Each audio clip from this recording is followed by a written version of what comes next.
آج پاکستان اور انڈیا کے اندر جو ایک کشیدگی مچی ہوئی ہے، جنگ کی صورتحال ہوئی ہوئی ہے، دونوں ممالک کی فوج آمنے سامنے کھڑی ہوئی ہے۔ مودی صاحب سے مخاطب ہوں، یہ صورتحال انہوں نے گزشتہ کچھ برس پہلے بھی شروع کی تھی کہ جب یہ ان کا الیکشن کا ٹائم آتا ہے، پروپیگنڈا اس طرح کا کرتے ہیں کہ تاکہ عوام کا جو ہے وہ رجحان اس طرف ہو جائے۔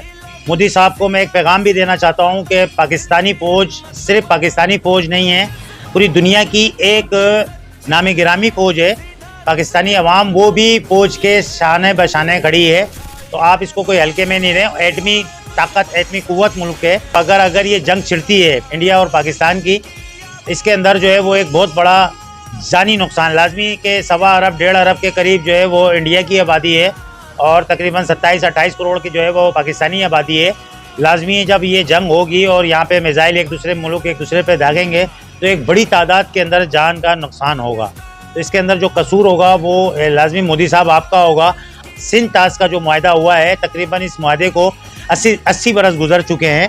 آج اگر یہ پانی روک کے آپ نے پھر ایک وقت کے یزید ہونے کا ثبوت دیا، اس عمل سے ایک دیکھا جائے تو آپ نے ایک معاہدہ توڑا۔ پاکستان نے جو آپ نے الزام لگایا ہے 1 کروڑ کے قریب آپ کی آرمی ہے، اس کے بعد جو ہے وہ 2 افراد یا کچھ افراد آ کے لوگوں کو وہاں پہ جہاں بھاگ کر رہے ہیں، تو آپ کی جو انٹیلیجنس ہے، آپ کی ایجنسیاں ہیں، آپ کی فورسز ہیں، وہ کیا کر رہی ہیں؟ اس پہ ایک سوالیہ نشان ہے۔ میں تو یہی کہوں گا کہ آپ نے خود یہ کام کرایا ہے تاکہ جو فلسطین کے اوپر جو ظلم اور بربریت، وہاں کے بچوں کو شہید کیا جا رہا ہے، وہاں کی ماں بہن بیٹیوں کو شہید کیا جا رہا ہے، وہاں پہ جو ظلم زیادتی کی جا رہی ہے، اسرائیل کا جو وہاں کا وزیر اعظم ہے، ان کے ساتھ آپ شانہ بشانہ خوش آمدیدیں کر رہے ہیں، ان کی جو ہے وہ رسپیکٹ کر رہے ہیں، ان کے ساتھ آپ نے جو ہے وہ بڑا تعاون کیا جا رہا ہے، کیونکہ ان کی طرف سے آپ کو ڈالر مل رہے ہیں، وہاں سے ان کو آپ کو سپورٹ کیا جا رہا ہے۔ اس وجہ سے وہاں کی آپ نے پاکستانی عوام اور انڈیا کی عوام ایک دوسرے سے محبت کرتی ہے۔ وہاں کے جو لوگ ہیں سیاسی، وہ اپنی سیاست چمکانے کے لیے اس طرح کے پروپیگنڈے کر رہے ہیں۔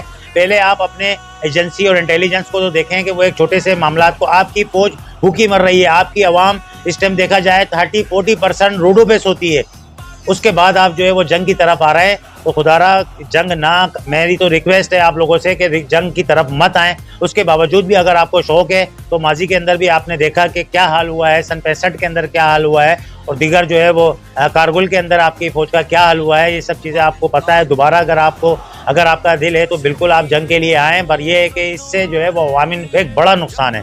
پاکستان کے ساتھ جو آپ کے جو کاروباری تجارتی ہے، اس میں اربوں خربوں روپے کا آپ کو نقصان ہوا ہے۔ جو جہاز یہاں سے نہیں جا رہے تھے، فیولنگ میں آپ کو بتا رہے ہیں کتنے بلین ڈالر کا نقصان ہو رہا ہے۔ تو آپ بھائی چارگی سے رہیں، جنگ سے کوئی فائدہ نہیں ہے کہ 2.5 منٹ کے اندر پاکستان کے پاس وہ صلاحیتیں ہیں کہ انڈیا پوری دنیا کے نقشے سے نیست و نابود ہو جائے گا۔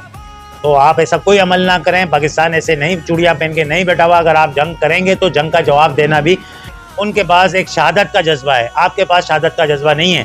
جب 65 میں جنگ ہوئی تھی تو اس میں ان لوگ پاکستانیوں نے، پاکستان کی آرمی نے اپنے کمر کے اوپر اور پیٹ کے اوپر بم باندھ کے ٹینک کے نیچے اپنی جانوں کا بھی پرواہ نہیں کی تھی۔ اس اسلام کے لیے، اس مسلمان ہونے کے ناطے اب دوبارہ ایسا موڑ آئے گا تو یہ دوبارہ بھی دریک نہیں کریں گے۔ آپ یہ نہیں سمجھیں کہ پاکستانی عوام صرف 26 کروڑ یا 27 کروڑ ہے، اس کے پاس وہ طاقت ہے کہ آپ کے 1.25 ارب اور 1.5 ارب کی آبادی کے اوپر بھی بھاری ہے۔ پاکستان پائندہ آباد اور پاک فوج زندہ باد۔ السلام علیکم ورحمۃ اللہ وبرکاتہ۔